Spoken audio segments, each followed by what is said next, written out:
मैं पूछना चाहता हूँ दिल्ली पुलिस से, किसके इशारे पे काम कर रही है? क्या वो ब्रजभूषण के इशारे पे काम कर रही है? क्या वो गृह मंत्री के इशारे पे काम कर रही है? क्या वो प्रधानमंत्री के इशारे पे काम कर रही है?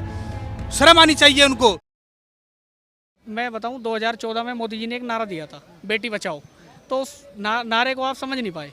उस नारे का मतलब ये है, अब हम आ गए हैं, हमारे विधायकों से, सांसदों से, मंत्री से अपनी बेटी बचा के दिखाओ आप। ये हमारे राज्य में बेटियां बहुत सुरक्षित हैं और बीती रात में भी जो मामला हुआ, बेटियां कह रही एक पुलिस वाला शराब पी के आता है, गाली गलौज कर रहा है। देखो, पुलिस किसके अंडर में है? दिल्ली पुलिस गृह मंत्री के अंडर में है। गृह मंत्री कुछ नहीं कर रहे इस मामले में। ब्रजभूषण जी ये कहते हैं, अगर मोदी जी कह देंगे, गृह मंत्री जी कह देंगे तो मैं इस्तीफा दे दूंगा। मोदी जी के पूछ के किया था क्या ये सारा काम? ये गृह मंत्री जी से पूछ के किया था। ये लोग जो है डबल व्यवस्था चला रहे हैं यहाँ पे। आम आदमी के लिए अलग कानून है, बीजेपी वालों के लिए अलग कानून है। क्या लगता है आपको कि अब तो पहलवान कह रहे हैं हमने इसलिए पदक थोड़ी जीता था कि यहाँ पे इस तरह से हमारा अपमान हुआ, तो अपनी बहन बेटियों की लड़ाई के लिए। बड़े शर्म और दुख की बात है कि भारत की राजधानी दिल्ली के अंदर इस प्रकार की घटना घटती है। जो अंतर्राष्ट्रीय पहलवान जो कि तिरंगा जिन्होंने फहराया दूसरी कंट्री में जाकर, और कंट्री में फैलाने के बाद हमारा सीना बड़ा चौड़ा हो गया।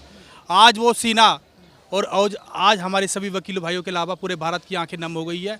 जो रात को जो घटना घटी है, बड़ी शर्म और दुख की बात। दिल्ली पुलिस ने की जिस प्रकार से लगातार तानाशाही दिखाई दी, किसके इशारे पे काम कर रही है दिल्ली पुलिस? मैं पूछना चाहता हूँ दिल्ली पुलिस से, किसके इशारे पे काम कर रही है? क्या वो ब्रजभूषण के इशारे पे काम कर रही है? क्या वो गृह मंत्री के इशारे पे काम कर रही है? क्या वो प्रधानमंत्री के इशारे पे काम कर रही है? शर्म आनी चाहिए उनको कि अब तक उसकी गिरफ्तारी नहीं हुई, क्योंकि वो एक सांसद है, वो भी सांसद बीजेपी का है, इसलिए गिरफ्तारी नहीं हुई उसकी। शर्म आनी चाहिए उनको कि जंतर मंतर पे 11 दिन से हमारे जो देश का मान सम्मान बढ़ाने वाली, जो गौरव बढ़ाने वाली अंतर्राष्ट्रीय पहलवान बैठी हुई है, जो कि भूखे प्यासे बैठी हुई है, खाली एक फोल्डिंग के लिए वो रात के समय उनसे मारपीट की गई, जो कि दुख होता है। पहलवानों की सुरक्षा की जिम्मेदारी तो दिल्ली पुलिस की बनती है, लेकिन उन्हीं के होते हुए उन्हीं का एक सिपाही उनको गाली गलौज करता है, फिर 2 लोगों का सिर फूट जाता है। कितना गंभीर मामला है। मैं आपसे पूछना चाहता हूं, आपके चैनल के माध्यम से, आपके मीडिया के माध्यम से पूछना चाहता हूं, दिल्ली पुलिस की जिम्मेदारी बनती है इनकी सुरक्षा करने की, और दिल्ली पुलिस किसके सारे में काम करी? दिल्ली पुलिस है किसके अंडर में?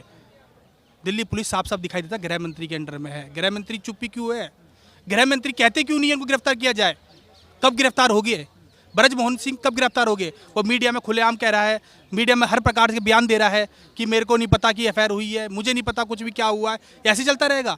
पोक्सो एक्ट लगा, पोक्सो लगा है इसके ऊपर, पोक्सो में तुरंत गिरफ्तारी होनी चाहिए, गिरफ्तारी के साथ उनको जेल में जाना पड़ेगा। क्या लगता है ब्रजभूषण के दबाव में आगे दिल्ली पुलिस की उनके इशारे में काम करने लगी, गृह मंत्री की भी नहीं मान? हाँ बिल्कुल, ना गृह मंत्री की, ना पीएम की, ना सीएम की, किसी की कोई बात नहीं मान रहे। सब अपनी चल रहे, क्योंकि वो सांसद है, वोटों की राजनीति है, कुर्सी हिल जाएगी, चुनाव नज़दीक है, इसलिए इन्वेस्टिगेशन भी नहीं हो रही। ये 75 साल के आज़ादी के इतिहास में पहली बार हुआ है जो सुप्रीम कोर्ट ऑफ इंडिया ने संज्ञान लेकर के एफआईआर के ऑर्डर किए हैं, और एफआईआर के ऑर्डर होने के बाद एफआईआर हुई है।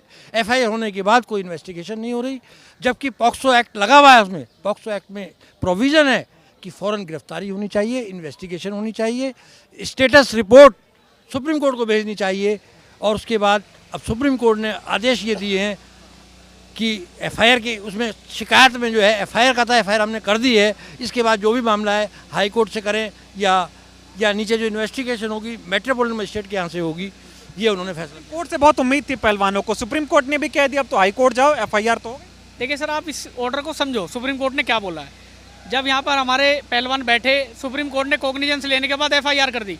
अब एफआईआर के बाद में जो काम है वो पुलिस का है, पुलिस उसको नोटिस भेजे, उसको अरेस्ट करे, इनके 164 के बयान ले, ये सारे काम पुलिस के हैं। सुप्रीम कोर्ट का काम था एफआईआर करने का, कॉग्निजेंस लेके सुप्रीम कोर्ट ने एफआईआर कर दी। अब सारा काम लोअर कोर्ट का है, पुलिस का है। अब पुलिस नहीं कर रही है कुछ भी, अब क्या कर सकते हैं? पुलिस कुछ नहीं कर रही, इसलिए तो यहाँ बैठे हुए हैं।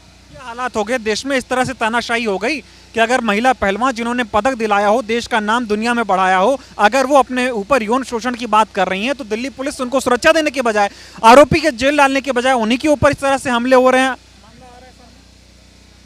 धीरे धीरे बीजेपी की सरकार चाहती है कि संविधान को खत्म करना चाहती है, परंतु काला कोर्ट वकील कभी भी संविधान को खत्म नहीं होने देगा।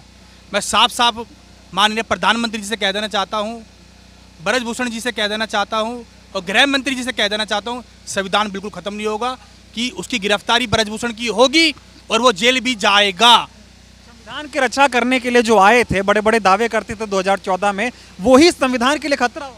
देखिए सर, मैं आपको सीधी सी एक बात बताऊं, आज जो लड़कियां यहाँ बैठी हुई हैं, वो ऐसा नहीं है वो आज ही कुछ इंसिडेंट हुआ है कि वो बैठ गई।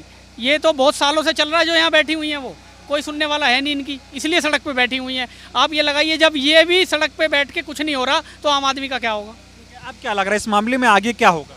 देखिए सर, अभी तो कुछ नहीं हो रहा, हमें तो ऐसा कुछ लग नहीं रहा कि अब कुछ ऐसा होगा, क्योंकि जब तक पुलिस नहीं करेगी, अब तो सर जन आंदोलन बन गया है ये, लोग सड़कों पे निकलेंगे जब ही कुछ होगा।